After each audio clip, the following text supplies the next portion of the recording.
So here at Modular Day Barcelona with Nicolas from Soundforce. How are you? Very good, thanks. Yeah, a really nice workshop, demo, presentation, whatever we want to call it earlier. Improvisation, Yeah, system has sounded lovely as well. I've only spent much time with the DCO, which video coming soon. Why a DCO? It's an interesting first product. Yeah, so I've been doing DIY stuff for a few years. Really for me, just to scratch my itch about music technology. And I thought, also did a lot of MIDI controller stuff before, and I wanted to do a first commercial assembled Eurorack product. And I thought, hey, this would be really interesting because I love the Juno synthesizer, and I think the concept of the DCO and the way it works is technically very interesting. So it was really I wanted to learn something about it. I wanted to try to make it work. And this is a modern kind of recreation of that technology, modern microcontroller, still of course analog in terms of its sound generation, right? Yes.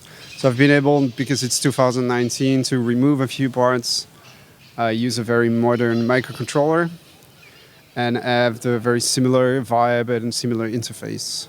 Yeah. All the waveforms, the mixers on board, which is lovely because I always have a mixer between oscillators and filters, folders. It's just great. It's there. Two subs. Two subs, yeah. FM, all the things you'd want. And surprisingly today, again, I'll overlay an image, nearly a full system, pretty much full synth voice, right? Yeah. The VCA, I don't have a VCA yet. I used Are you using the filters to fully close to kind of get the audio out of the way? Exactly. That's nice. Yeah. But filter, envelope, LFOs, is a VCA coming?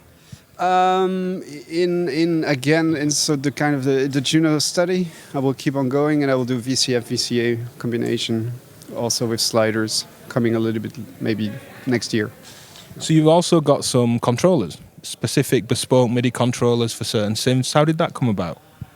I used to do a lot of music production, spend a lot of time in the computer, used a lot of VSTIs, and I was also looking at videos on YouTube of people using like the original synthesizers, and they had so much more interaction and modulation.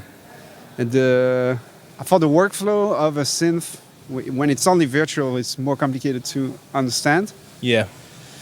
So I thought, hey, I want to basically make a controller so I can have the same kind of hardware integration or interaction. And I started. I've seen almost nobody was doing that. There was one for mode machines for the Prophet 5, and then they stopped making it. And it was just a nice niche for me, and very fast people were interested. People started to order, so I kept on making more. A little bit addictive hobby to make more things and get feedback, and yeah. So we're going to see the kind of full modular version of the Juno, the modern kind of recreation from you in time to come? Yeah, this is my goal. So it's a synthesizer I love so much, and it's kind of a little study I can take every block step by step, look at the circuit, prototype it, adapt it for modular, add little things like the second sub. I want to do the chorus with CV control later, 2020.